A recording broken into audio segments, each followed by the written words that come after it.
Hi friends, my name's Trish Roberts and you're watching The Naked Empire. This evening we have Ray McGovern, who is a former senior CIA analyst whose duties include preparing the President's Daily Brief and and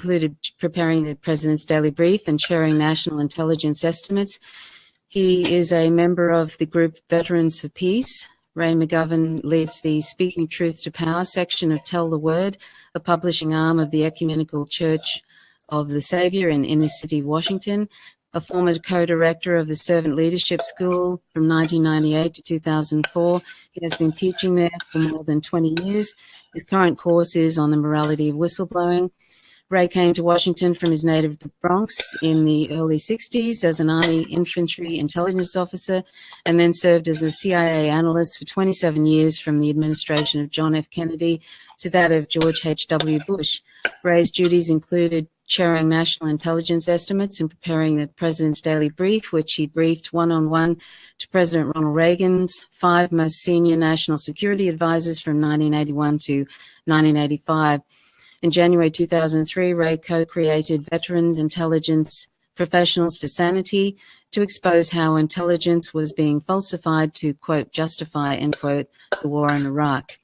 So without further ado, I'll bring on Ray. Hi, Ray. How are you? Hello. I'm fine.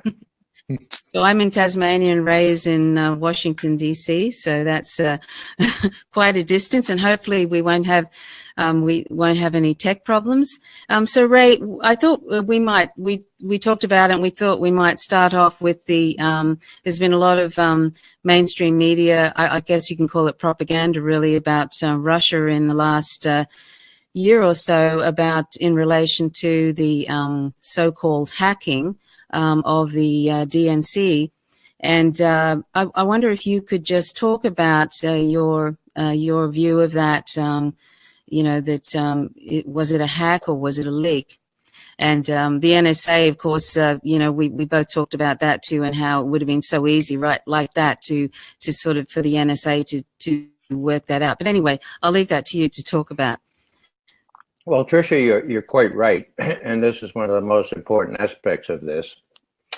The NSA does have an incredible capability, and we are blessed in our little movement of veteran intelligence officers with alumni, so to speak, from the National Security Agency, with expertise that just won't quit. 2 former technical directors, a former senior analyst. They all worked on these systems and know them inside out in their sleep. Now, they couldn't really talk very much about them until Ed Snowden brought out the material, brought out these slides showing exactly how it works. So when Bill Binney, who was one of these technical directors, said to me, Ray, look, it's going to be hard to believe, but they can intercept all the emails and all the telephone calls. They don't read them all, they don't listen to them all, but they got them, okay? And they can retrieve them. And I'd say, yeah, right. And he said, no, they can. And we know it because now we know exactly how they do it, thanks to our friend Ed Snowden. So what does that mean? Well, that means that if a year ago, when all this talk started about the Russians hacking into the Democratic National Committee computers, okay, when all that started, Bill Binney and Kirk Wiebe and Ed Loomis, the 3 major NSA figures we have with us, alumni, of course, they said, well, okay, if that were to happen, we would know about it. The NSA would know about it. I said, really? I said, yeah, Ray, the way it works is this. There are trace routes. There are trace points. Here's a slide that Ed Snowden brought out. And we've mapped all the little trace points where they could trace everything. And the way it works, Ray, again, you're not very technical, but this is the way it works. These messages are broken down into little packets, okay? Little packets. And each one has a little label on them so that when it goes through the pipeline or through the network, at the other end, these packets know how to get back together and they're in another email box.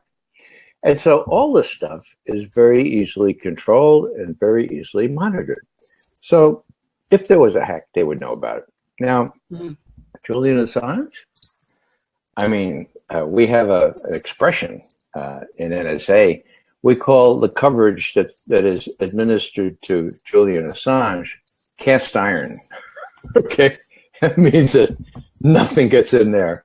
Nothing gets in that little embassy of Ecuador in London that escapes our attention.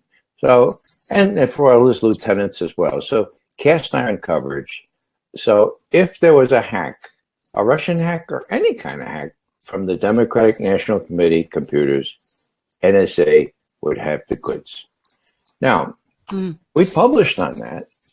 And of course, you know, I mean, it's conclusive if you understand the system, but for most people, their eyes sort of glaze over and they say, well, gosh, didn't Secretary of Defense Donald Rumsfeld, didn't he went to Princeton, one of those Ivy League universities, and he learned all kinds of learned things. And one of the things he said was that the absence of evidence is not evidence of absence. So we know there are weapons of mass destruction in Iraq. Just because we don't have any evidence of it doesn't mean they're not there. Okay. Now that's a crazy way to go at it. Of course, we know what the real story was, but it's still sort of negative evidence, right?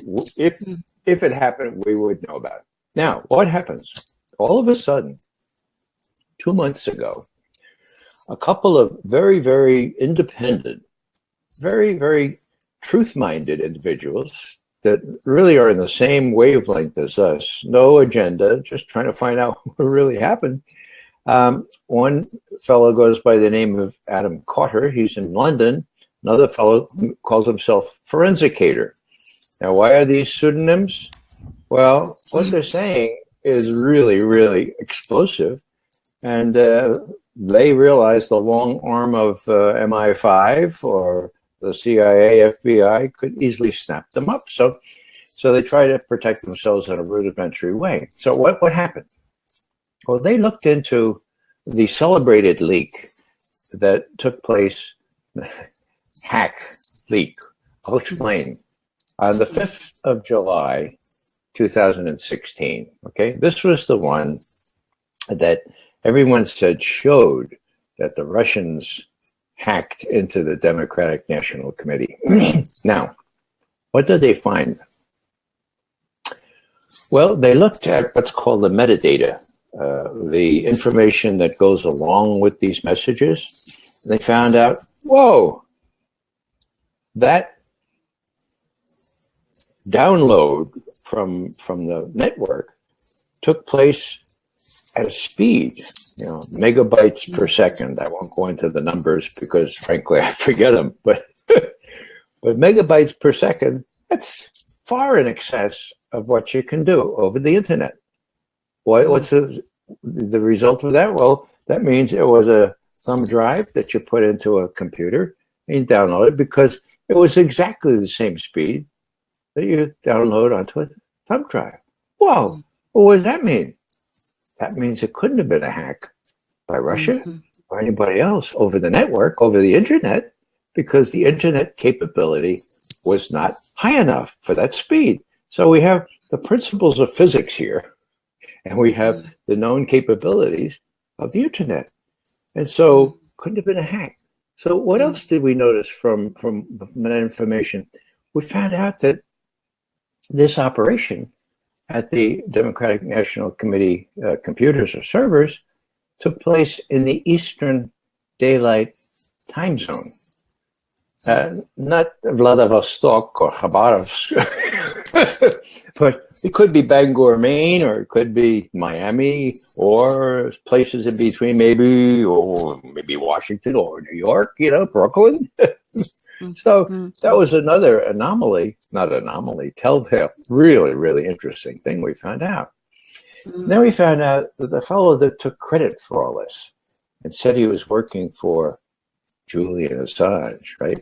Guccifer 2.0, turns out that he had taken some information 3 weeks before and adulterated it by a simple cut and paste job. What he did was he got some Russian, well-known Russian, what do they call them, templates, okay? And he took the information and he superimposed them over the templates to show it was the Russians, okay? And just in case you missed that, there was a little Cyrillic Russian, at the bottom of these things. One of them was Felix Edmundovich. Now get this. Who's he? Everyone knows in Russia, at least. Felix Edmundovich is Dzerzhinsky, the first head of the Soviet secret police way back under Stalin, or Lenin, really, okay? So it was like they didn't want us to miss that this was the Russians hacking. But so all these things we put together, the time and the date, particularly the speed. And the speed is what really is incontrovertible. Everyone knows what the internet was capable of back last July.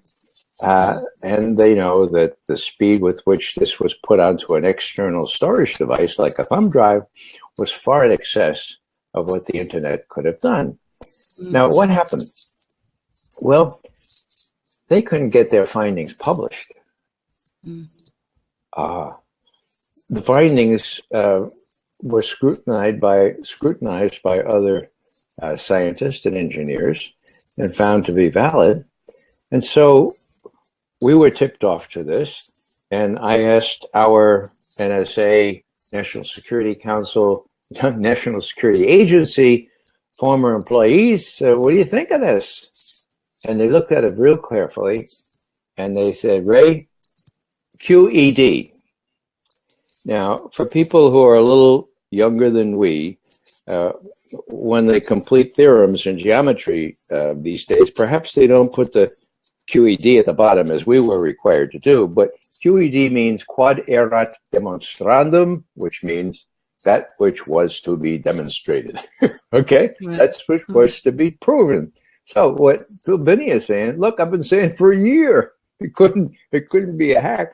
If this is what they say was a hack, now we have QED, that which was to be demonstrated, it couldn't be because it was too fast a download. Now, after we went through that and got coordination with it on a little veteran intelligence professionals for sanity folks, we put out a memorandum, 24th of July, which was pretty, it was pretty explosive actually, because we put the conclusions right up front. Forensic studies now, not the lack of evidence. Forensic studies of Russian hacking into the DNC reveal that the data was leaked, not hacked, by a person. So it was leaked by a person with physical access to the DNC computers, namely in the Eastern time zone, because it had to be an incursion of that kind, and independent cyber investigators have concluded that this was the case. Why? Mostly because of the speed factor. Too fast to have been done on the internet. Now, this leads to the question of why it was that these independent forensic investigators were the only ones to look at this metadata and other information connected with these so-called Russian hacks. Well, you don't have to be a brain surgeon to understand why the FBI did not investigate, why the DNC had this, well, it had a computer firm called CrowdStrike. Very, very, very, what's the word? Very loose reputation, Wrong on many things, particularly things about Ukraine, and very pro-Russian. And so they had this CrowdStrike thing, and CrowdStrike looked at it and said, it was the Russians. Malware traced to the Russians. And then out of the ashes comes this Gooser for 2.0 person thing, who knows, and says, yeah, we can confirm that because we did it. And we're working for Julian Assange, WikiLeaks, okay? Now, did the FBI say, wait a second now, Senator McCain is saying that this is an act of war by Russia against us. Maybe we should maybe we should look at these computers and server and do our own forensics. Did he say that? No. He never even, they say that the Democratic National Committee said, no, we don't want you in there. CrowdStrike's good enough for us. But look, the head of the FBI, all he had to do is get a warrant. All he had to do is crash down the door in the basement. There's no excuse for why James Comey didn't look at the forensics there. And I'll have an explanation as to why I think he didn't do that later. But that's a key factor here. So the only forensic comes from these other people. They can't get a decent hearing, as we usually can't. But luckily, somebody, a writer for The Nation magazine. Now, The Nation magazine is a fairly progressive magazine. It's been around longer than any other magazines in our country. And he took a real shine to what we found out. His name was Patrick Lawrence. And he said, hey, could I interview all your friends? And, I think we ought to, hello, this is so countercultural. This is so counterintuitive and against the narrative that's been promoted, where 80% of the American people believe that, they believe this now, they get this, 80% of the American people believe that we have Vladimir Putin to thank for that clown we have in the White House. My God, what could be worse than that, So let's see if we can look into this. So Patrick Lawrence interviewed us all. Tiresome, man, an investigator that won't stop asking questions, like he'd asked it 3 different ways, but he got together a really good article for The Nation magazine and published that 2 weeks after our own article, which is on veteran intelligence professional sanity. It's on my website as well. My website is raymcgovern.com, in case I forget to say that. What happened then? Whoa! Now, bear in mind, The Nation magazine is very progressive. That used to mean, and still means to some people, democratic, very close to Hillary Rodham Clinton, and very much wed to this idea that the Russians did it, the Russians did it, the Russians did it. And so there was a rebellion in the editorial staff. And they went to the Washington Post and leaked all kinds of objections to this. And what's this Patrick Lawrence trying to do? And trying to get him fired, all this business. So the result of all this is that we got more exposure than we normally get. We're also getting, as we used to say in the infantry, a lot of incoming, okay? Right. We're getting incoming like we've never had before, because this destroys the widely accepted myth that Vladimir Putin so much wanted Trump to win and so much wanted Hillary to lose that he somehow hacked into the DNC and gave these very damaging emails to WikiLeaks. Now, just before I forget to mention this, our former president, Obama, before he left office, held a press conference 2 days before he left office, the 18th of January. And what he said was really strange. They were asking him about the so-called Russian hacking. And of course, he had bought into the whole thing. And so he said, be aware that the conclusions of the intelligence community with respect to how Russian hacking got to WikiLeaks are inconclusive. Ooh, wait a second. You have inconclusive conclusions. And what you're telling us, Mr. President, is that no one knows, your intelligence people don't know how this so-called Russian hack got to WikiLeaks? Whoa! Guess what? No one asked him any questions about that. It was really ridiculous, okay? So he goes out sort of protecting himself like lawyers do, saying, well, I told you that the conclusions or inconclusive didn't make a dent in the whole thing. So I can continue here unless your patience is being worn or you want to ask. Oh, no. Okay. No, that's fine. All right. I was actually wanting to ask you, how is it possible that, oh, I was getting a bit of feedback here. How is it possible that people don't sort of think, you know, when whoever did the leak left those very obvious telltale things that they were obviously trying to point to, you know, Russia. I mean, it's just so sort of, I don't know, childish in a way. Do you know what I mean? To sort of like, it's like people leaving passports at you know, and I just sort of think, why would somebody do that if they really want people, to believe that it's, you know, that it was Russia? Why would they leave such obvious things that make it look like they really want you to believe that? Do you know what I mean? Who would do that? Is that, it wouldn't be like somebody who's a spy, would it? Or is it somebody who's a bit, you know, a bit amateurish and just kind of thought, oh, I better, you know, leave these, you know, things implicating Russia kind of thing? My answer to that would be, it would have to be someone who could depend on a mainstream media that would swallow this hook, line, and sinker, because this media has the same objective, that is to explain why Hillary lost, to explain why Trump is no good, and most important, to put a spike in any effort that Trump had to cultivate a more decent relationship with Russia.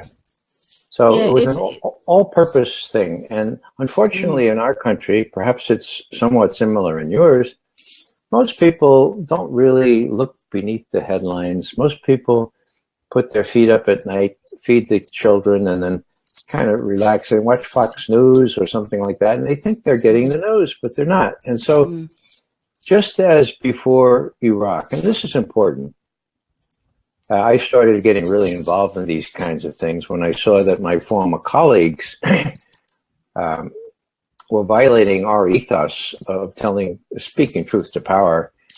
And when George Bush and Dick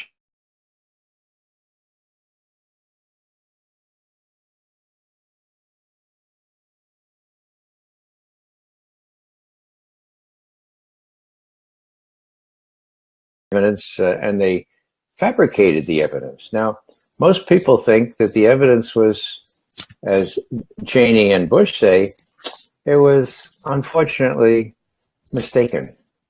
Well, it pains me greatly to say this because I know these guys, right? It wasn't mistaken. It was fraud, out and out fraud. They knew what they were doing, okay? So that's really important. Now, what's my point? My point is that because of the media drumbeat, 69% of the American people believe that Saddam Hussein, the head of Iraq, had something to do with 9/11.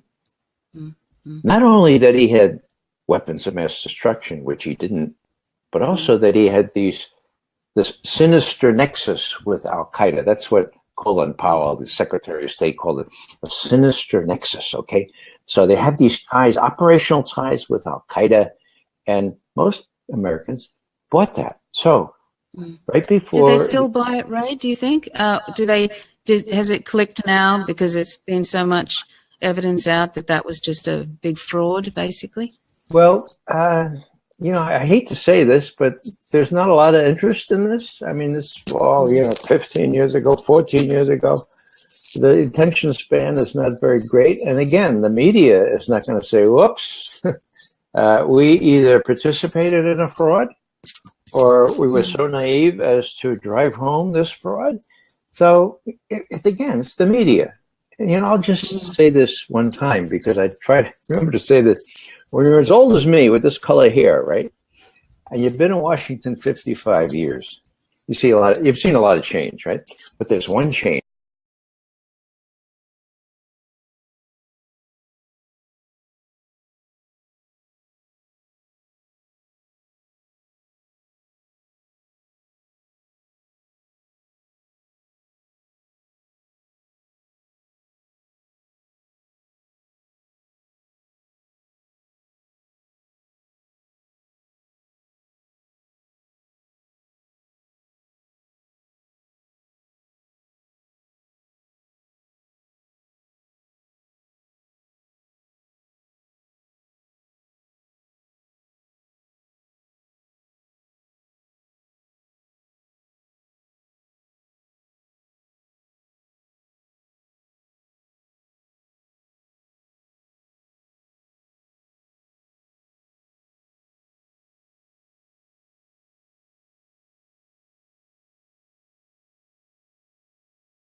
gave the election to Donald Trump? Well, I've seen one poll, I think it was an AP poll, 70%. 70% of the American people are convinced that the Russians hacked into our election, and that had they not hacked into our election, we wouldn't end up with this clown in the White House. That's big. It's not only big because it's a false explanation of why Hillary lost. I mean, there were lots of reasons why Hillary lost, but can the Democrats acknowledge that she was just a really terrible candidate that nobody trusted? No. Couldn't be that. It had to be the Russians, okay? Now, they tried that before the election. It didn't work. Right after the election, they tried it in spades, and it's worked. Now it's worked. And now Trump, I hold no brief for Trump, as you probably gather from my remarks. But, even a broken clock is right, I think, twice a day, right? And Trump was dead right with respect to creating a more decent relationship with Russia. There's nothing to prevent that. They are no threat to us. The only threat they are is if there's a détente or if there's a rapprochement with Russia, the arms dealers, the arms manufacturers in this country will not have such lucrative gains. So what I'm saying here is that this was an all-purpose charade or a trick, really, to blame it on the Russians, first to make sure that Hillary was not affected by it, then to explain why Hillary lost, and now, most sinister, to prevent an improvement of relations with Russia. If you look back,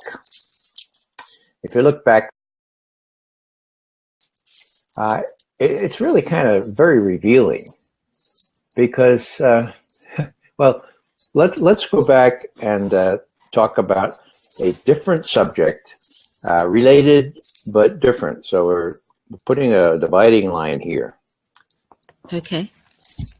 Julian Assange and WikiLeaks did get those emails from the Democratic National Committee. As I said before, we kind of knew all along it wasn't through a hack. How'd they get them? Well, it is almost certain, according to the experts, and this is just not just McGovern, that it came the same way, from a download onto an external storage device, a thumb drive, for example, and given to Julian Assange by somebody or one of his lieutenants physically. So it didn't go over the network. So it didn't get intercepted by NSA. Ipso facto, it would have been. So now, how do we know that? Well, we know that from the negative evidence, but we also know that Julian Assange had all that information before June 12th of last year, when he announced, and I quote, "We have emails related to Hillary Clinton, and we're about to publish them." Now, this is important. Bear in mind, this is the 12th of June, 2016. Now, what happens next? Whoops. On the 14th of June, this cyber outfit that works for Hillary Clinton's Democratic National Committee says, we've just detected malware in the DNC computers, and there are telltale signs it's the Russians. So you have the 12th, Julian Assange saying, we got these emails pertaining to Hillary Clinton. 2 days later, CrowdStrike says, malware in the DNC computers. And then the next day, the 15th, all of a sudden, out of the ether appears Lucifer 2.0. What does he say? He says, CrowdStrike is exactly right. We can verify that because you know what? We did it. And we're working for Julian Assange and WikiLeaks. Whoa. Now, why do I take you through that? Well, if I were a Democratic National Committee member or Hillary Clinton, I would say, oh my God, Julian Assange has our emails. Oh, maybe if he's got any of them, he may have all of them, and it'll show that we stole the nomination from Bernie Sanders. Oh, this is terrible. What are we gonna do? And I could see him sitting around the table there on the 15th or the 14th or the 12th of June last year, saying, "I don't know what we do about this." And somebody says, "Well, I know what we'll do. We'll blame it on the Russians." Mm-hmm. Somebody else says, "Well, but it's not the Russians. It's WikiLeaks." That's all right. We'll have a twofer here. We'll get them both.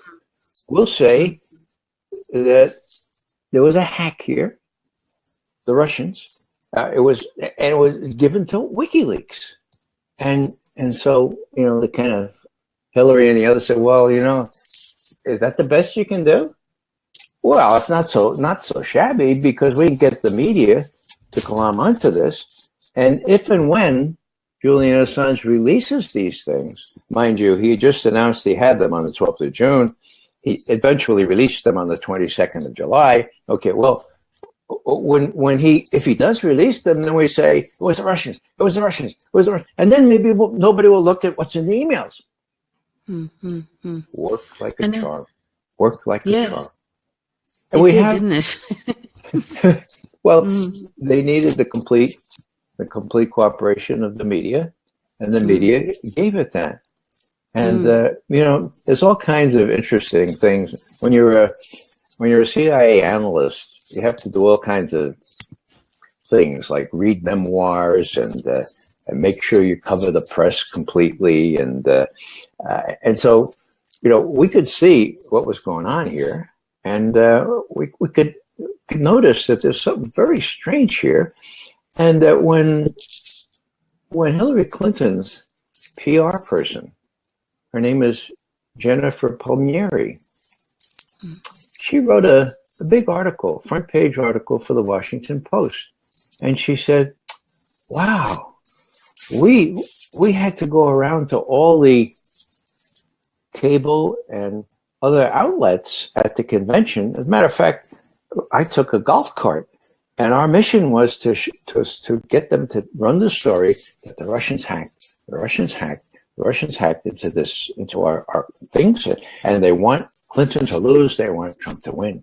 And she says, it's a real hard sell. The outlets, the cable people, they weren't interested in that, the Russians, and we had some problems ourselves figuring out how that went. But then, and this is the important thing, she said, then we get back to Brooklyn, which was Hillary Clinton's headquarters.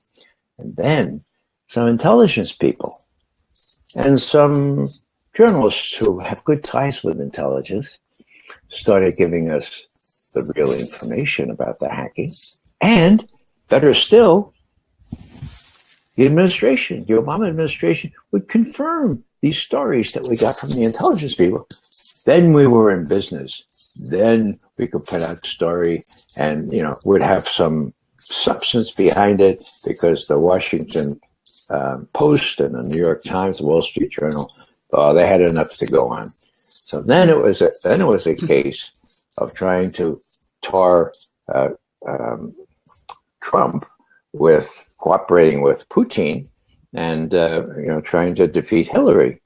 Now, that would have worked if Hillary was a decent candidate. But, I have to tell you, not too many people trusted her. And she was very much able to lose the election all by herself without any help from anybody else.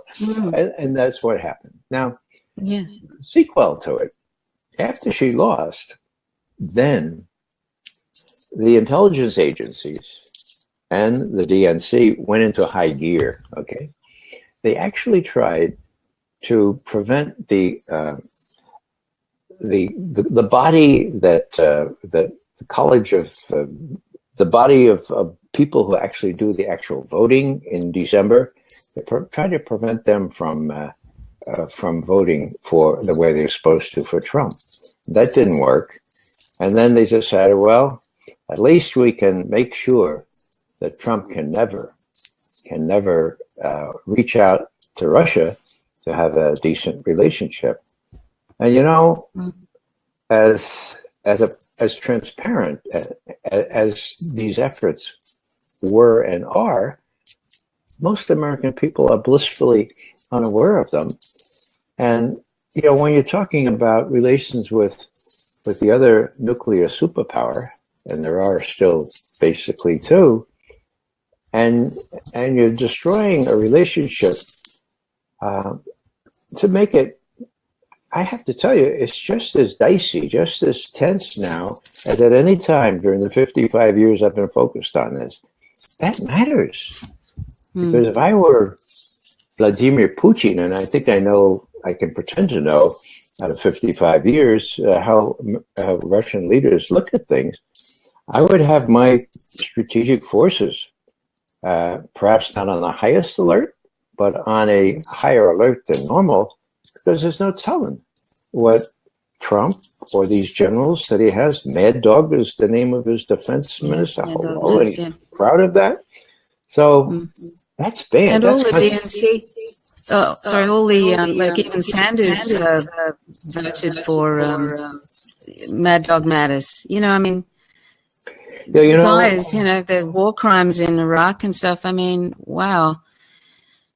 Yeah, these are real war crimes. Fallujah, Al-Haditha, even those 18 Marines that killed all those folks and then did terrible things to them were released or exculpated by Mad Dog Matters. So what I'm saying here is that you could look at it as inside baseball, all this, inside the Beltway maneuvering and all this stuff to discredit Trump. And it's a lot that, but it's consequential in the strategic sense that our relationship with the Russians has deteriorated to the extent where we throw them out of their consulate in San Francisco that goes back like 180 years, and then we kind of invade it and rummage through. So I don't know who's running things, but people talk about the deep state, and I think that's a handy moniker for the kinds of folks that would do those kinds of things. For what? Just to prove that we can do them? So that's very dangerous. Yeah, really. I just wanted to, if I may, Ray, go, how I wanted to talk about somebody that you mentioned, George F. Kennan, and you said he was quite a hero of yours until you sort of read this thing that he said, and I'll just read it out. He was sort of setting a new direction in U.S. foreign policy in the State Department after World War II. And in 1948, George Kennan said, quote, "We control 50% of the world's natural resources. We only represent 1/9 of the people of the world.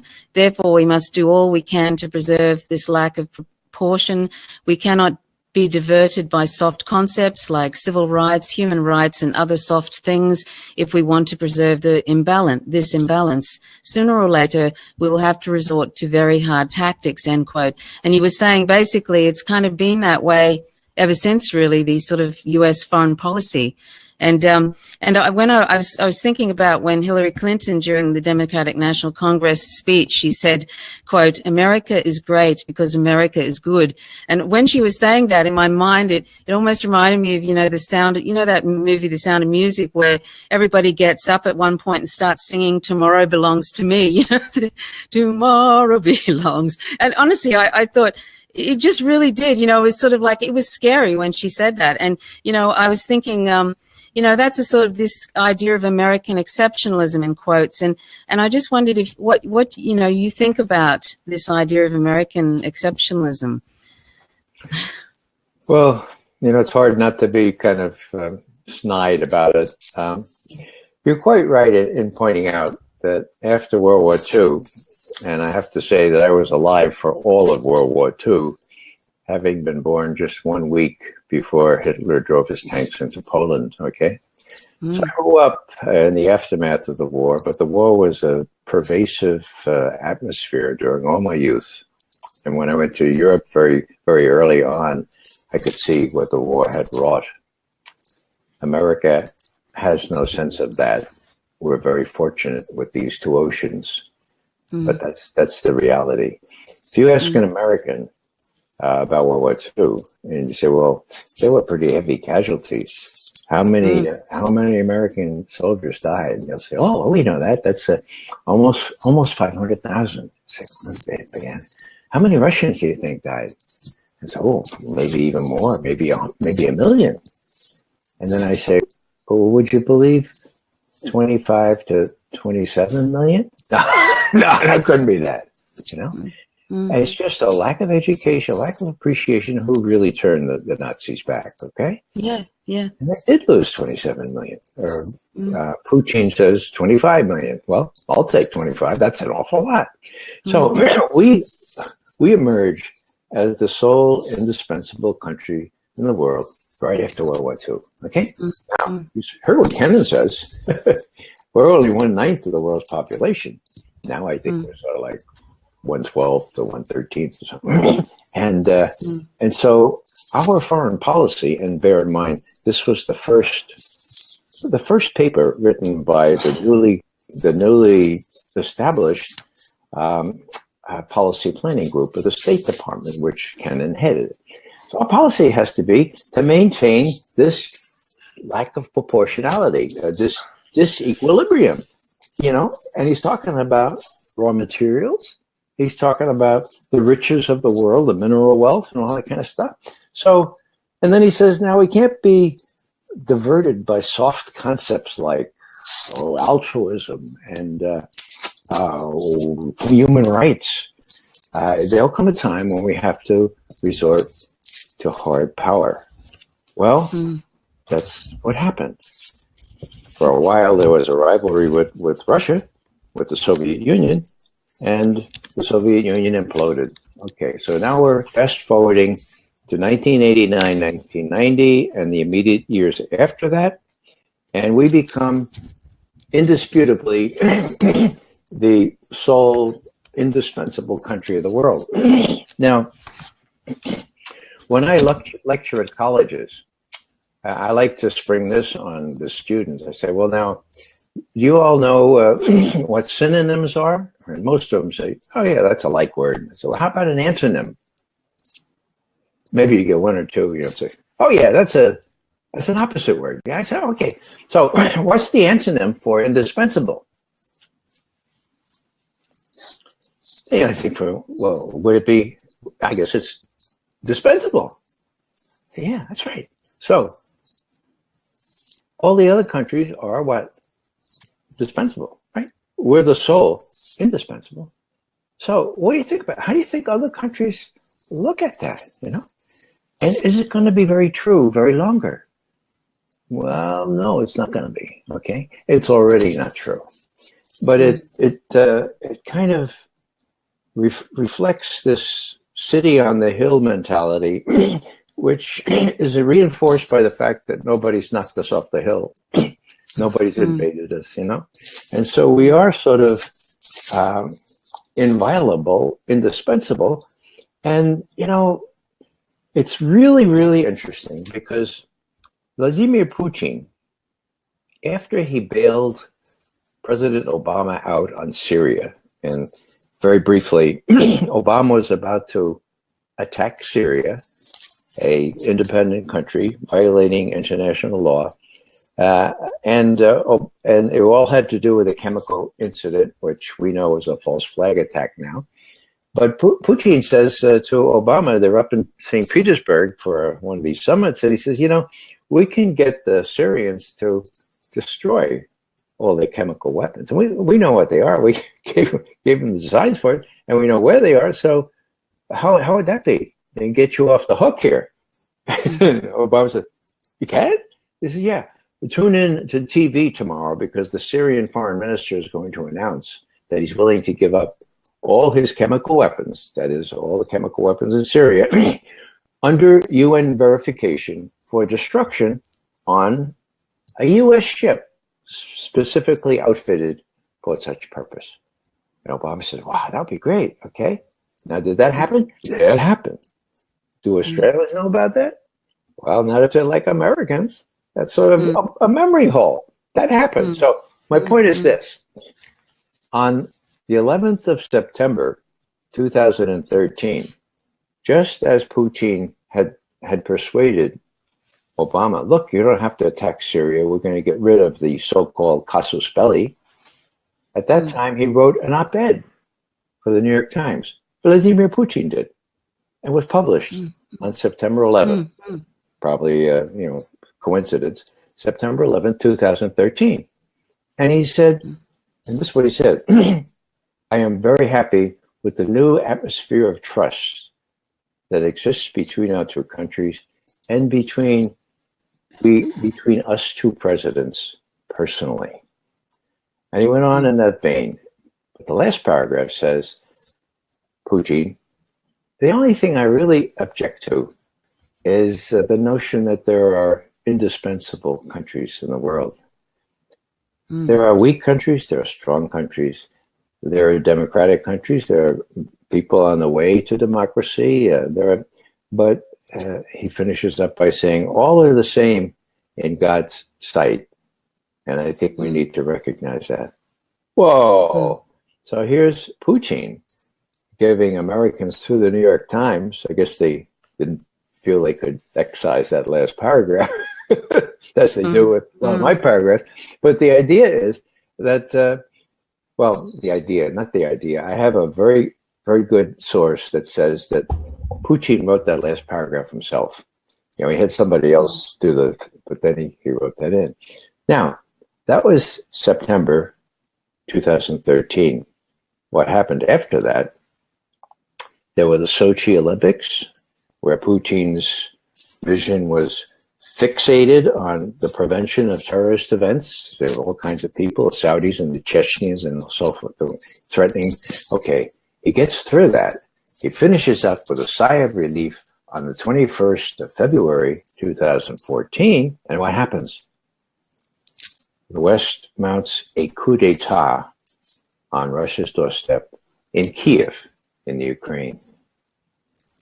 Now, they were going to get NATO into Ukraine, a direct threat to the Russians. And the Russians had told us about that explicitly. And we have the cables, thanks to WikiLeaks, we have the cables from Moscow that show that they warned us against that if you try to insert NATO right on our doorstep in Ukraine, this is what's going to happen. Civil war, and we'll have to decide, we Russians, as to whether we will intervene or not. They told us that. It's in the cables, okay? So on that point, that started the downturn in relations with Russia, and that was exacerbated just a few months later, on July 17th, 2014, when someone shot down MH17, the Malaysian airliner, killing, I think, 298 people, and that was blamed on the Russians, the pro-Russians, Russians. And no evidence has ever been adduced to show that it was the Russians. So there was that, and things just went downhill from there until, and this is interesting, until Putin and Obama met at the UN in 2015, and in New York, and Putin said, look, because your intelligence people have doubtless told you, that we have been shipping aircraft, AAA, anti-aircraft missiles, all manner of weaponry into Syria. I just want to let you know why. And the why is that we're not at all happy with your kind of weak offensive against the terrorists, the real terrorists there. We have some skin in the game here. I mean, there are about 5,000 Russians from Chechnya and elsewhere in Russia.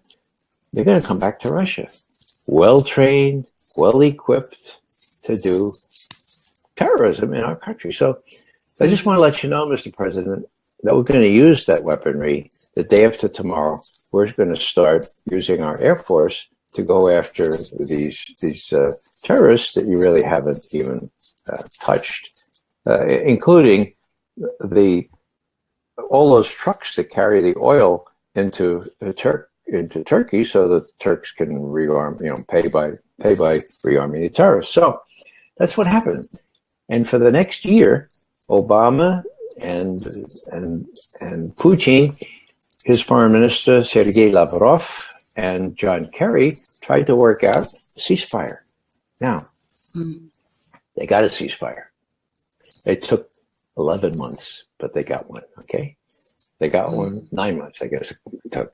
They got one in September of 2016. And it was in effect for 5 days before the U.S. Air Force violated by hitting fixed Syrian army positions that had been there for months, okay? End of the ceasefire. How do you explain that? Well, John Kerry has since given an interview to the Boston Globe saying, we worked this out, Putin and Obama approved it, but, you know, not everybody in Washington agrees with these things. And he all but said the Department of Defense decided this wasn't a good idea, and so they struck these Russian sites. Putin,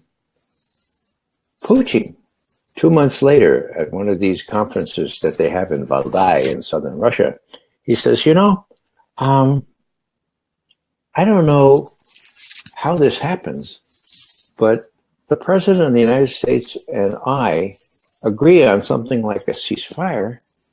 And then when John Kerry gets back to Washington, I don't know who makes the real decisions here, but it's not the President of the United States. And I don't know how to deal with that, says Putin. Well, that's big, okay? So what we have now is a very acid relationship with Russia. We may pretend to be still the superpower of the world, but we know that our efforts in Syria have gone without success. And now we're going back into Afghanistan, which is, you know, a real fool's errand. Everyone who knows about that since Alexander the Great, for Pete's sake, you know. Did you know that Alexander the Great was one of the first ones that tried to go through Afghanistan to get the riches in China? I mean, it's a great story, you know. He's a pretty bright guy, right? He's got all his field marshals and all, and they're taking hits from this incorrigible natives who don't like foreign people coming into their country. I mean, they just don't understand. He was the sole superpower in the world at the time, Alexander the Great, right? So his generals are taking such casualties on their flanks that he calls a council of war. And they say, you know, what are we going to do here? I mean, is this worth it to get to China? And then they looked at those mountains between Afghanistan and China. And Alexander said, you know, let's go back to Asia Minor. Well, we know what the heck we're doing, huh? Let's get out of here, you know? That's why they call him great, you know? He had the good sense to say, this is really stupid. Now, since then, we've had the Indians and the Persians and the British and the French and the United States. And what's happened? Well, and now they want to privatize through the guy Eric Prince and who used to be called Blackwater, but now it's called something else. Now they want to privatize the whole thing, which is kind of appalling. Ray, I just wanted to ask you something about back to the CIA because there's a bit of echo happening for some reason. I'm not sure. Do you still have you still have those in? Oh, great.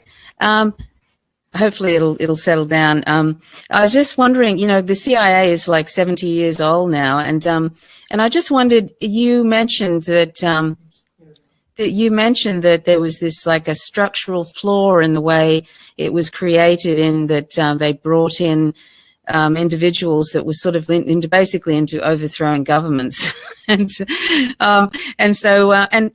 you know, the real reason it was created. I just wondered what you think about its original purpose, the CIA being created, and is there this underlying basic thing, which is to destroy and demonize anything that threatens U.S. interests, and in particular capitalism? And so I just wondered if you could like talk about, you know, the CIA and you know, and how its original purpose and now what it represents. Sure. You need to go back to President Truman, who was aware of what happened in Pearl Harbor. Now, before the Japanese attack, there were all kinds of little snippets of information from the FBI, from the code breakers. We had broken some of the Japanese codes, from the Army Air Force, from the Navy. There were Japanese subs seen in Honolulu, and from public broadcasts in Tokyo showing that they were ratcheting up their acrimony. All kinds of. Where was the Japanese fleet? Hello? Well, now if there were one inbox, and for young people out there, you have to realize we used to have inboxes made out of wood, right? Okay. If into one inbox came all this information, and one person was responsible for putting it all together and say, hey, Mr. President, it looks like the Japanese are about to attack Hawaii, that would happen. And so what Truman was hell-bent and determined to do was to make sure there would be one intelligence agency, okay, central, that's what it's all about, a central place where all this information, whether it's decoded messages or photography or public media, all come into one inbox, okay? That's what the central intelligence community. And the other thing that he wanted was to make it responsible to whom? To the Pentagon, which was saying that the Russians were 10 feet tall?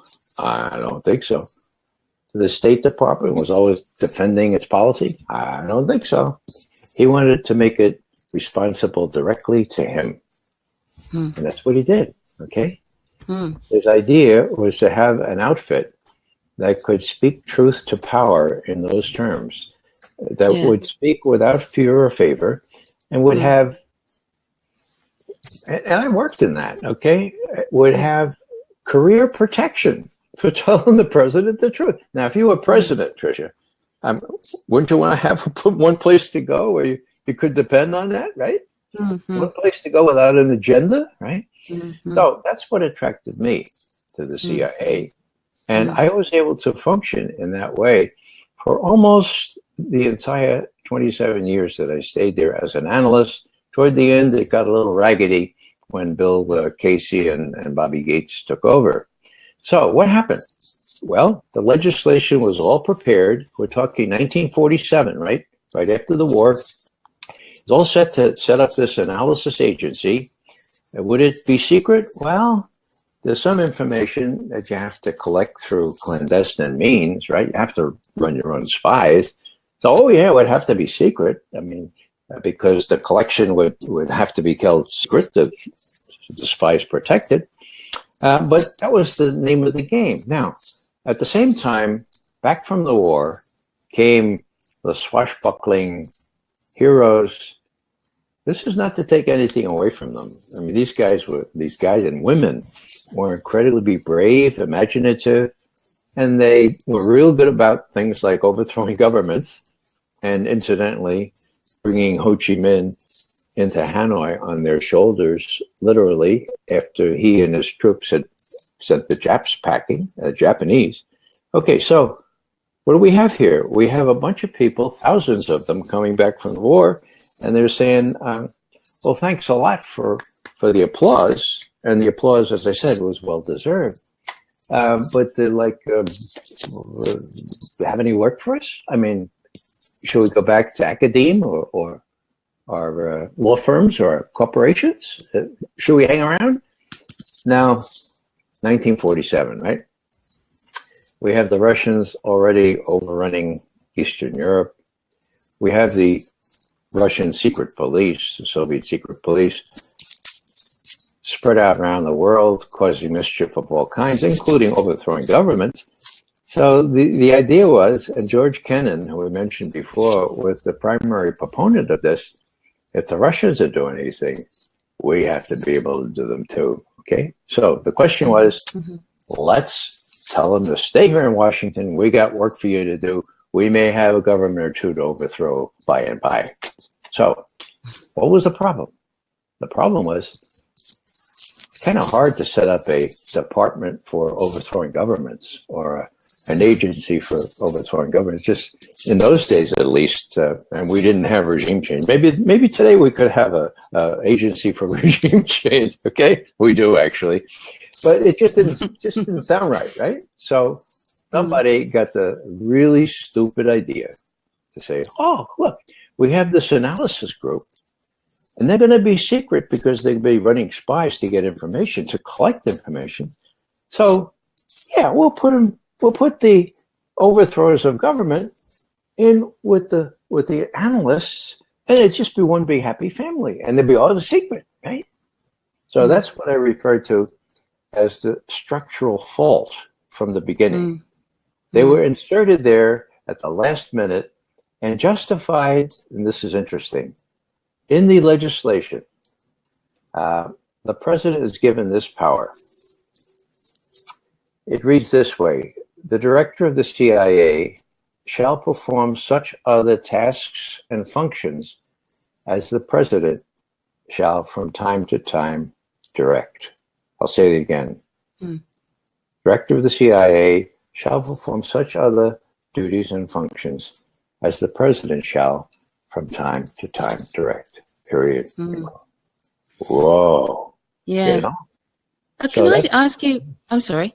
No, so that's the juridical. Now, that doesn't mean that they should be able to violate the law and oversee. Of course, that's the name of the game.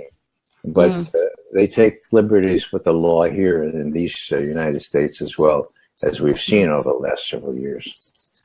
Yeah, they interfered in my own country's electoral thing in 1975. Was it 75? Gough Whitlam. Apparently they messed. He ended up being dismissed, the prime minister, and apparently the CIA was involved in that. So John Pilger writes. Anyway, the journalist John Pilger. John is right. But, yeah, and that's terrible because Gough Whitlam actually was a pretty much bordering on a socialist type prime minister, and he was just dismissed, and that was the end of that. And then it's been downhill ever since then, basically. Do Australians know that? I don't think so. No, I don't. I think a lot of, in fact, I didn't know that, and I've been looking into this sort of thing. I didn't know that until probably last year, and I actually felt quite angry about it because he was going to be very, very significant, and he was great with Indigenous rights. He was basically it was going to be like free healthcare, and it was like that. It's been the free healthcare and all of that has been going along, and it's been gradually eaten away, white ant away. Over time, neoliberalism basically has taken hold here, and it's like a cancer. And so, it's been downhill ever since that time. So that was a tragedy, okay? And tragedy, we had our own tragedy when John Kennedy was killed. It's a very similar situation, and one can easily reason that the same kinds of people were involved. The teaching point here, I'm an old professor here, is that most Australians don't know that, and most Americans don't know what really happened to John Kennedy, and it's all because of this problem with the major media that I tried to emphasize before, the biggest change in the political landscape that I have witnessed in my many years. Yes, because you mentioned that John F. Kennedy, you've mentioned that book, JFK, John F. Kennedy, The Unspeakable, and you said that that's a really good book for people to read. I mean, there's been a lot of talk of what happened to JFK, but I mean, he said he was going to basically, tear apart the CIA, basically get rid of them, and then a few months later he was dead. You can put that together fairly easily, I think, in a way. And of course, I think the CIA was involved with the Martin Luther King assassination in some way, weren't they? Well, anyway. Army intelligence, it is proven that the government did away with Martin Luther King Jr. Nobody knows that because no press came to the trial, the civil trial, when his family proved it. That was the end of the 90s, wasn't it? Coretta King, yeah. Isn't that amazing? It's just amazing. I mean, it's so sewn up. The corporate media over there is so sewn up, and it's like that here too in Australia. People are so dumbed down over here. Not only that, but there is no discussion whatsoever about any anti-war. There's hardly any anti-war movement to speak of. The Australian government just follows along, submits to any sort of requests that the US empire has of it. And so we just trundle along in all these, and of course at the present time, there's a very right-wing government here. They're both much the same, just like in the United States, the DNC, the Democratic Party and the, GOP, they're pretty much this very thin sliver of light between them, and the same here in some ways. But we just follow along with any imperialist aims, no matter how ridiculous, no matter how immoral. And I mean, it's all immoral, messing with other people's governments in their countries, killing, like in Iraq, over 1 million Iraqis, for resources and, hegemony in the region. And in Afghanistan, the opium fields, that's increased incredibly. And I wonder actually how much of that money, how drugs tend to be the way that the CIA funds itself. I wonder how much of that is, going to what, heaven knows what. Cocaine is increased incredibly in, Colombia, the crops, and I don't know. But anyway, I'm getting off the point here. But, I wondered if you sort of think, how key is the CIA existence to U.S. imperialism? Can the government actually, imperialize the way it is without the CIA's existence at this point? Well, it would need something like the CIA, and for most of the history that I'm aware of, the CIA was a tool in the hands of the president. Okay, I mentioned the rationale. He shall perform such other functions and duties as the president shall from time to time direct. Well, sort of like the Marines. I mean, we had Smedley Butler, the general who said the war is a racket.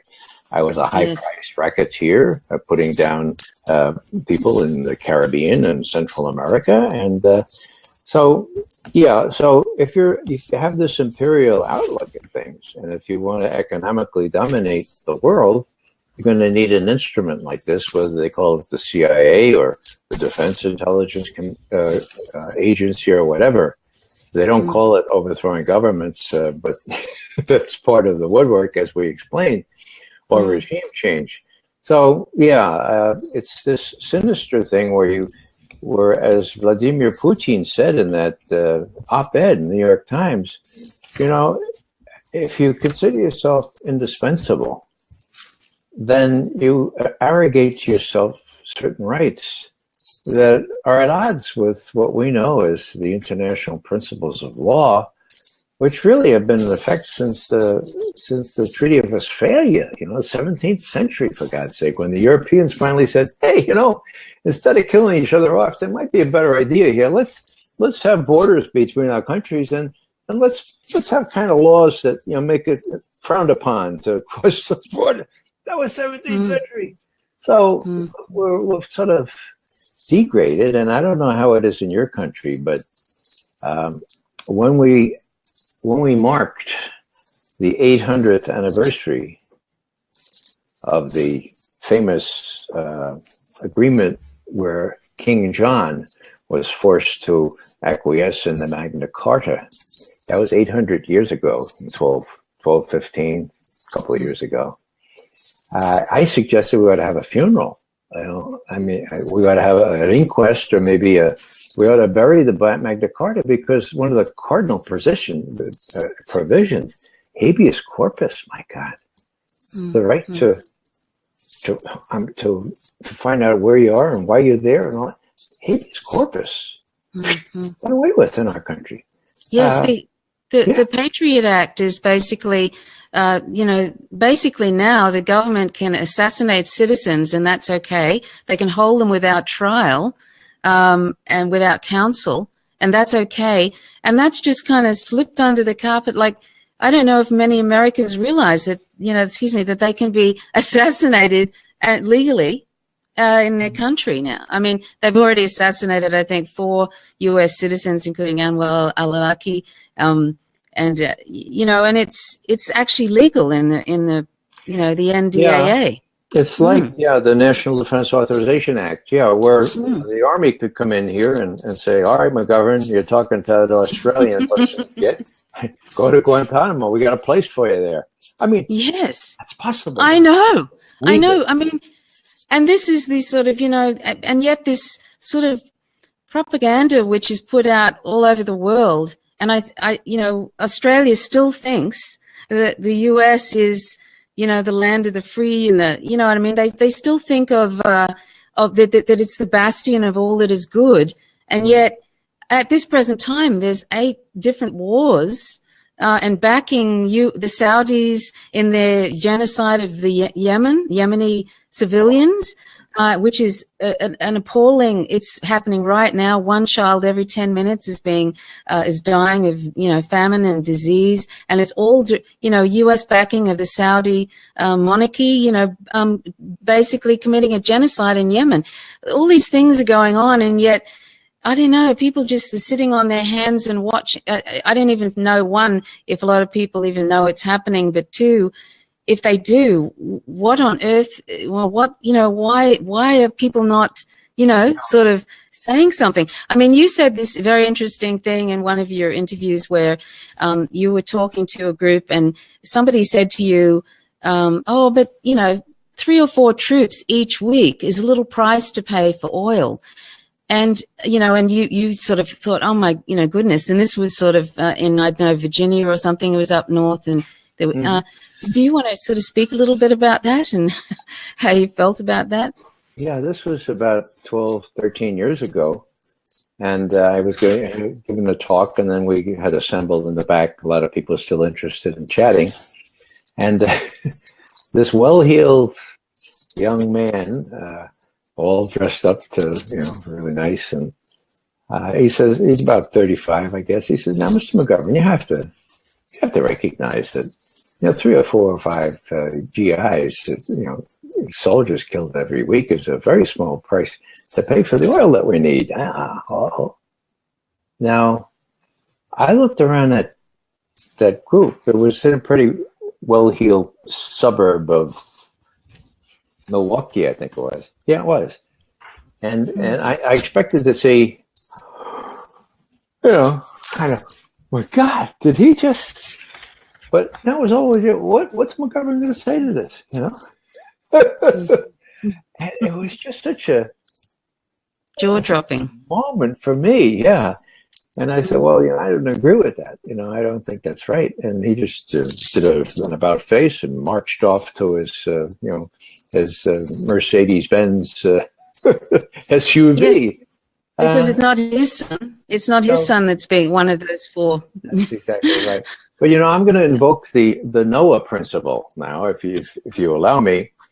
The Noah principle, as you may know, is no more awards for predicting rain, awards only for building arcs. Now, we know how bad it is. And I applaud you, Tricia. I really applaud you for doing what you're doing. I applaud everybody, including Amy Goodman and others who most of the time speak truth to power and let people know what's going on. But, Australians are courageous people at heart. I think we have to sort of give them a good boot in the rear end. I don't know exactly how to do that, but I've been wrestling with this, and my insight, to the degree it's an insight, is, as somebody once said, the fault is not in our stars, it's in ourselves. Are we not imaginative enough? Are we not courageous enough to break through the Murdochs and the others, and get out and reach the decent people in your country, as in mine, and say, look, this is just plain wrong. Not only are your children going to be subjected to this kind of thing, not only, well, I have a beef here. We have 9 grandchildren, okay? And when the last was born 4 years ago, I said to myself, wow, when little Nora is as old as our youngest daughter, she's going to have a terrible decision to make, and that is it an ethical thing for me to bring new life into this world? Yeah. Because we're already having trouble breathing. We're already having Yes. trouble getting clean water. Can I bring a baby into this world? What a terrible, terrible thing. And so, you know, what more do we need to give ourselves a good kick in the pants and say, all right, get out there, get arrested if you need to, but show people, especially young people, that this is really, really dangerous. And as I say, start building arcs rather than simply predicting more rain. That's true. And, you know, the Trump has just recently given the police even more power, like literally going to be able to get access to all the military weapons and stuff. This is a sort of a recent thing. And, you know, you talk about putting bodies on the line and stuff. What do you feel about that, you know, with this increase in basically the police are just going to be like the military, really, in a way. And I think you sort of felt like that in the US it's marching towards actual martial law and that sort of thing. Is that correct, Ray? It's very disquieting because the new law, the National Defense Authorization Act that you mentioned, reverses a century and a half of tradition whereby the U.S. Army, the armed forces, are prohibited by law from being used in a law enforcement domestic concept. You know, that was the law. It was called posse comitatus. Okay.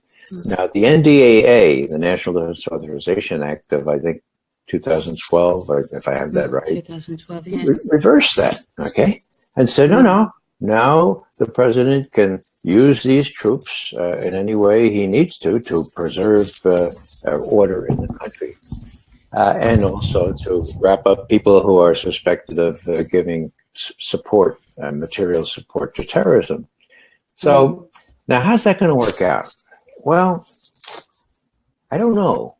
Smart people tell me that the poverty draft that obtains in our country, where people talk about a volunteer army, but it's not a volunteer army, it's a poverty draft.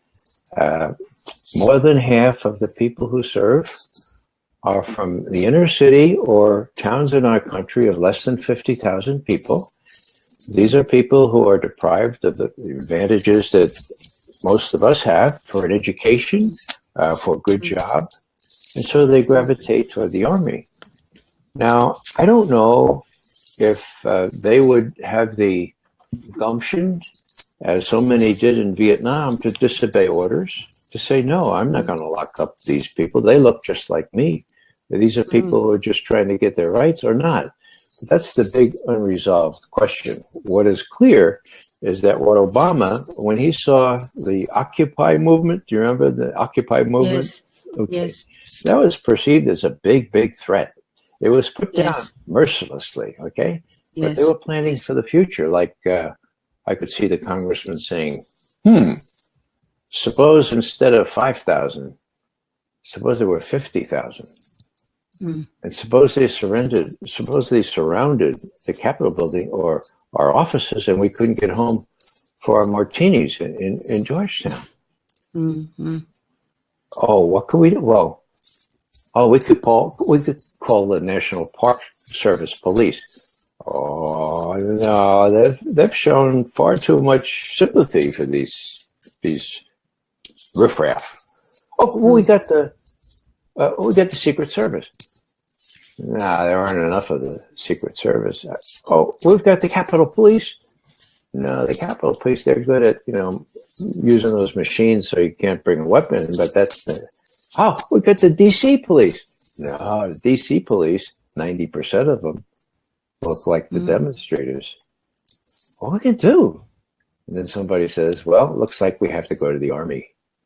I think that was the genesis of all that. They were scared. And they wanted to be able to call in the Army. So whether the Army is going to comply with orders to to shoot us or to wrap us all up and put us in jails? I don't know. But that's the big unanswered question. And the key seems to me to be people like you and others that can get through to these young people and say, look, this is the way it really is. It's a mercenary situation where imperialism is involved, and our indispensability is playing out in a way that is redounding to the detriment of the people who need a fair shake in our country don't get it. Yeah, I mean, you know, like you say, the poor draft, you know, that's really true. And I sometimes I think, you know, the rot in the, you know, the US and the way it deals with its citizens, like way back, you know, when the World War One veterans were looking for the money that they were owed, and then Bonus. Yes, and then everybody, the government just sort of sent in, I don't know, if it's troops or police, and basically started shooting people to get them out of the park. I mean, you know, all these signs, I mean, of course, right from, you know, the inception of, you know, the US, you know, the way indigenous people were just wiped out, and then there was the Constitution was sort of created by slave-owning oligarchs, basically, in a way. Do you know what I mean? You know, it hasn't been a great beginning. But I mean, I think about that time, you know, with the World War One, the way the you know, there's always this great, support the troops, and you know, we love our troops because, of course, they're helping empire expand. But I mean, it's always we love our troops until they come back and they're injured and maimed and everything, and then it's like you're on your own, you know. And it's sad because, you know, unfortunately, people keep joining the military because the social inequality, it's just getting more, and the disparity, you know, between the haves and the have everything's is, you know, so great now, and so that sort of keeps feeding. I don't know. It just, I sort of sometimes wonder, you know, where it's going to end. But I just sort of wondered if we could just, I know this is sort of digressing away from something, but I just wanted to ask you about back in 9/11 and there was Minerva. You had an 8-minute private conversation with Minerva about Cheney and the plane basically that was heading toward the Pentagon, I think. And if you could just share that. I'm sorry, Mineta, was it? I'm sorry. Yeah. I know that's a big kind of a step away from what we were talking about, but I just found this interesting, and I just thought you might like to share that. Well, one of the advantages, or at least it could be looked upon that way, of living in Washington is you get to go to these things and you get to see high muckety-mucks, as my Irish grandmother would have called them, right? Okay. Muckety-mucks. Muckety-mucks, yeah. And so here I was invited to read part of the Constitution on Constitution Day back in 2006 or 7 or something like that.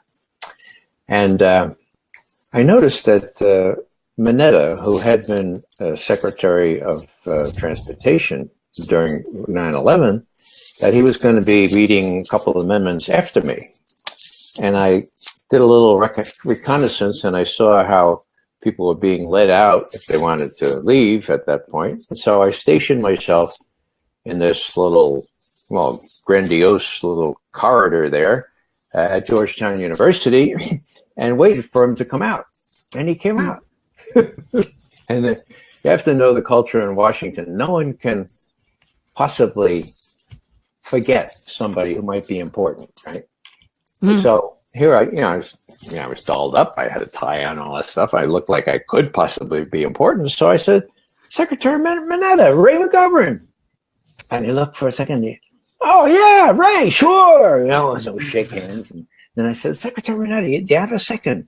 He said, sure. I said, well, you know, I'm intrigued by you being in the bunker with Dick Cheney and that fellow that kept coming in and said, 10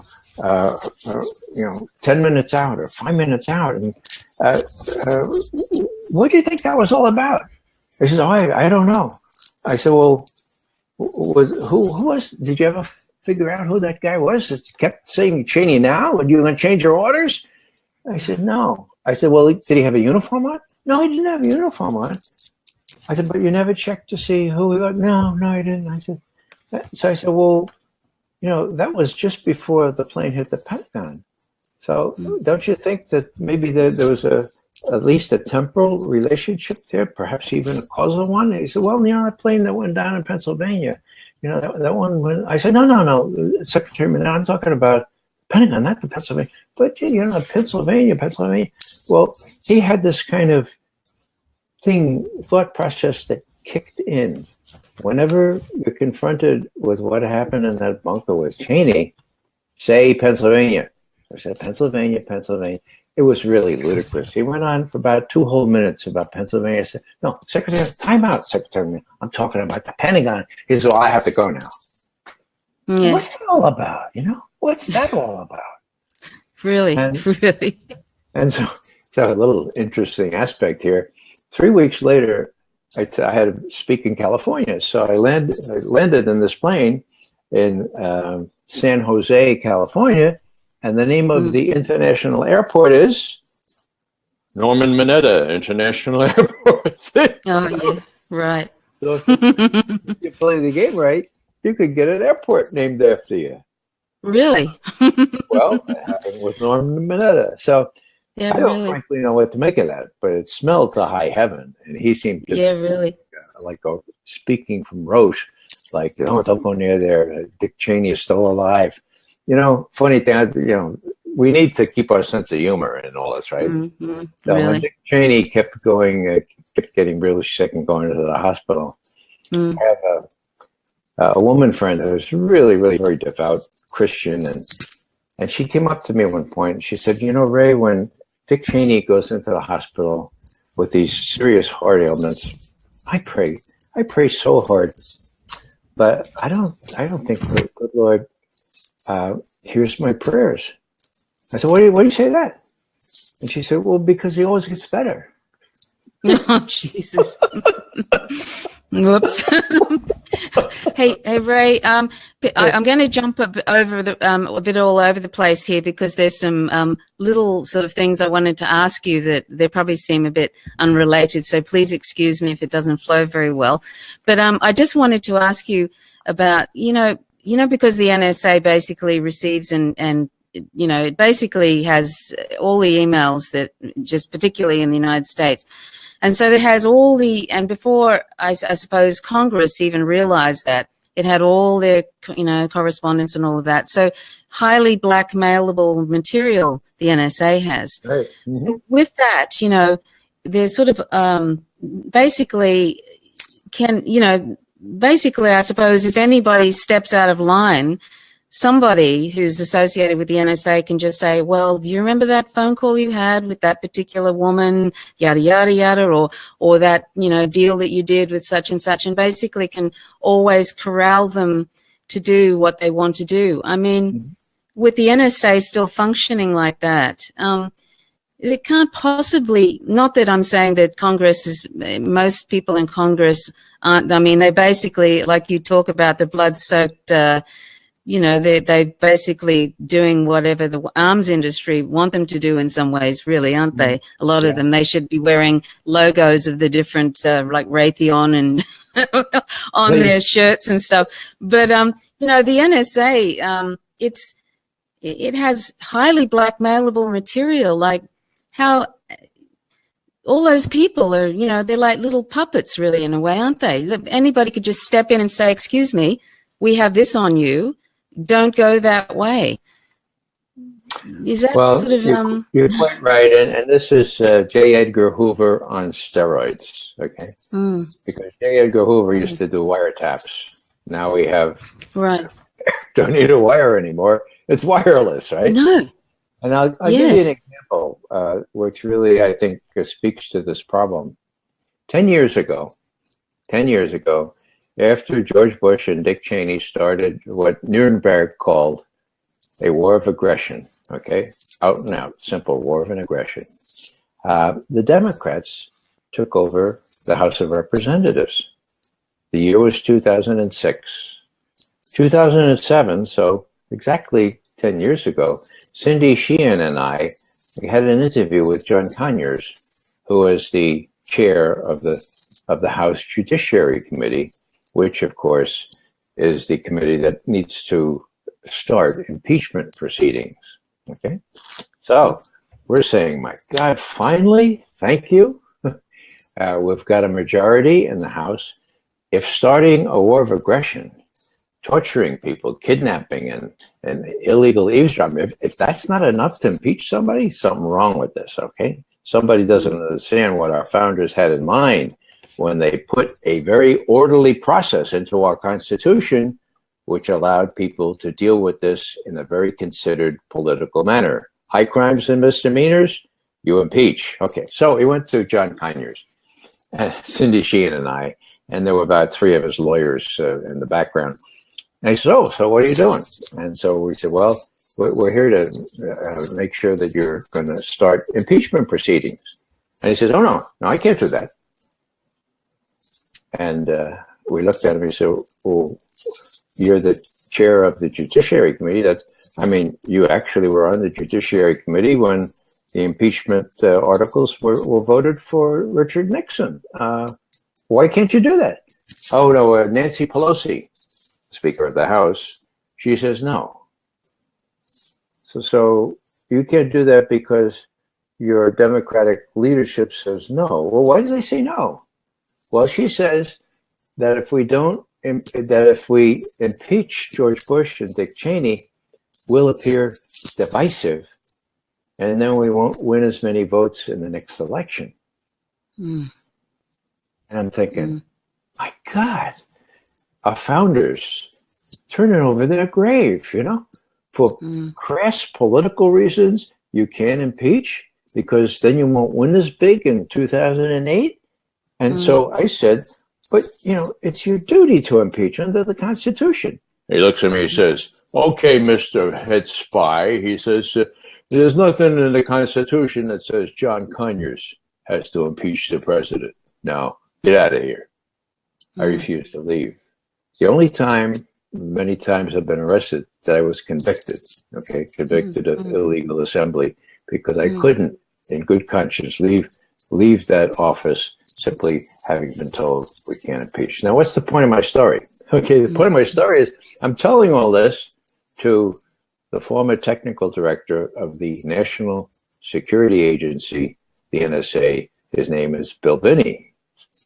And he says, Ray, you're missing something. I said, oh, what's that, Bill? He says, Nancy Pelosi can't go against these guys. These guys have the book on Nancy Pelosi.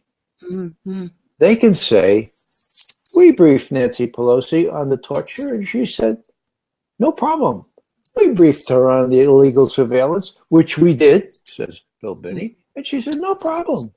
And so it's not just political crassness or whatever the noun is. It's not only being politically crass, it's a matter of blackmail, pure and simple. They have this kind of data on everybody. And so for Nancy Pelosi to step out of line and say, yeah, we're going to impeach the president, well, you're going to have to pay the price from the CIA guys who have these memos of conversation, right? They said, well, you should know, American people, that Representative Pelosi was briefed on June 19th, and she approved the torture and the eavesdropping and waterboarding and the whole 9 yards. So I offer that as a kind of a case study in the Harvard Business School tradition of how it works. And, I fancy myself as a pretty astute observer, but that never even occurred to me. But Bill Binney, of course, working at the NSA, knew that they have that capability, that they were exercising it at that time. And so it's not just the CIA, it's the NSA and the FBI. And they tried the same thing on Trump. Do you remember?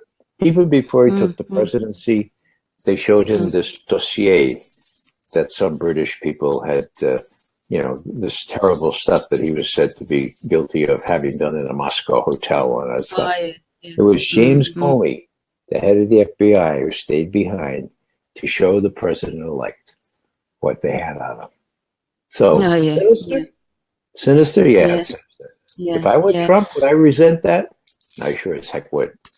Yeah, and I'm sure I saw there was a joke that, when each president goes in, do they just show them the Zapruder film and sort of say, well, this is what happens, one, if you try and mess with the CIA, and then they just show them the whole brief of the, what they've got on them and say, okay, well, no, just follow along. You know what I mean? I'm not saying that they don't already have those types of, but it wouldn't it be wonderful if one of them just said, okay, I'm sorry, I'm going to resign, like in public, say, I obviously, if they were any good in the first place, I obviously can't do what I would like to do. I'm going to resign, and just say, and then say why they're going to resign. But they all just go along, with it. It's,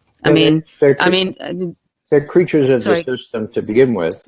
And yes, Obama was the archetypical subservient fellow to John Brennan.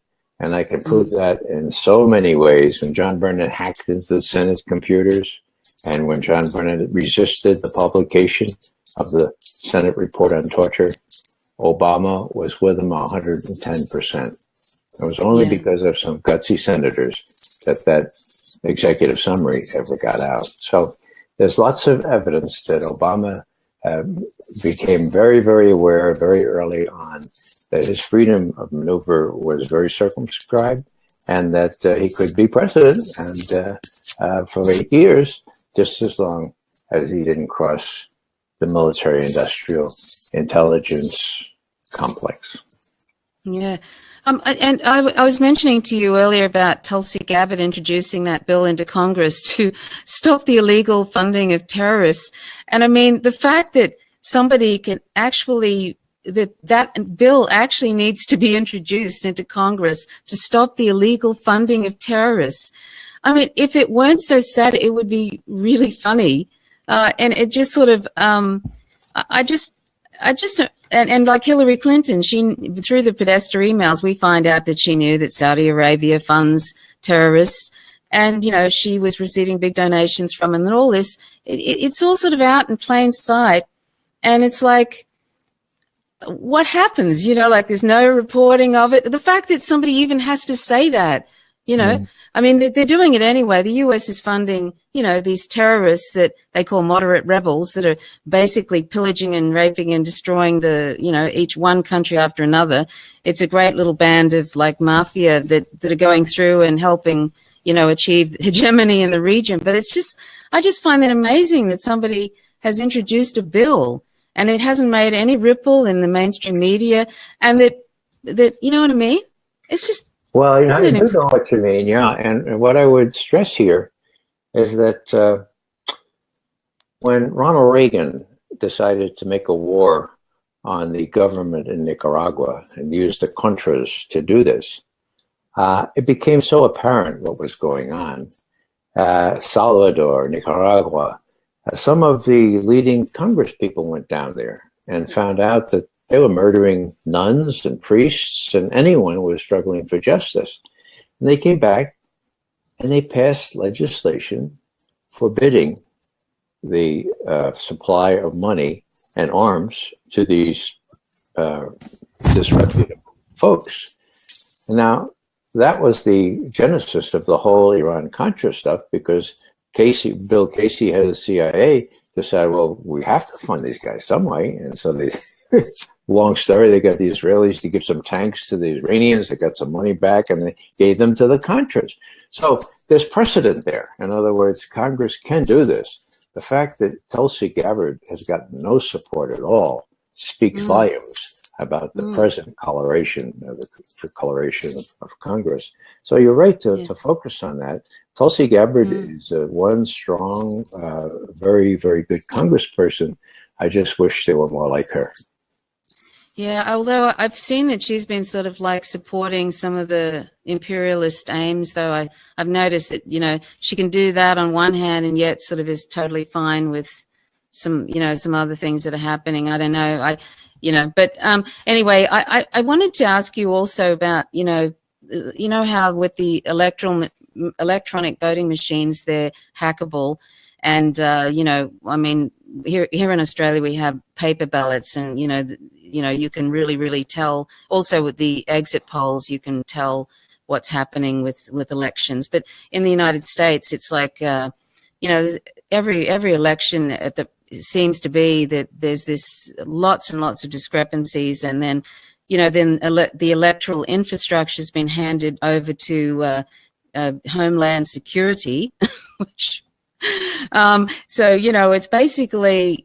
And of course, the DNC has openly sort of showed everybody they don't care who wins the primary. They have selected their candidate, and they do it in the back room smoking cigars, they say. So basically 2020 probably might be Kamala Harris and I don't know, there's a question of Gillibrand, somebody.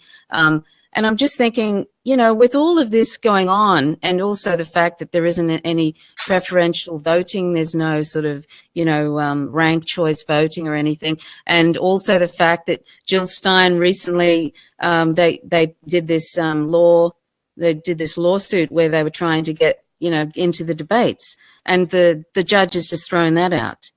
So, you can't even get any other voices in a debate, and you've got all this electronic voting machine hacking that, that they don't even allow those machines in Europe.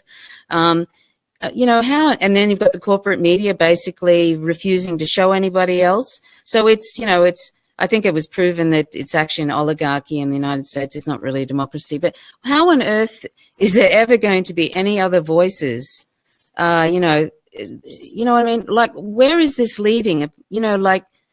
It's just going to be this duopoly, which is just a war duopoly. Mm-hmm. How is this ever going to change with all those problems?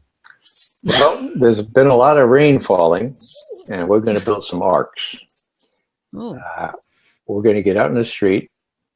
We're going to demonstrate within our rights, and we're going to be winter soldiers like our first founders were. They were up against the British, pretty substantial force. It's going to take that, and I don't know what the outcome will be, but I do know that we can't just throw up our hands and say, well, it's too far gone. It's too precious a thing to have a country that started out in some ways on the right path. Habeas corpus, all kinds of things need to be resuscitated. And of course, I'm not an expert on domestic affairs. All I know is that we're going to hell in a handbasket. But I also know that we have to stop predicting rain, and we need to build some arks. And I'm afraid I'm going to have to leave you now because I have to get... Yes. Thanks, Ray. I was going to say I've kept you longer than what I said I would, and I really appreciate it. That you're taking the time. I know you've got to travel tomorrow, so thank you so much. And if you at all feel like, if you ever have any time in the future to return and talk about some other issues, that would be great.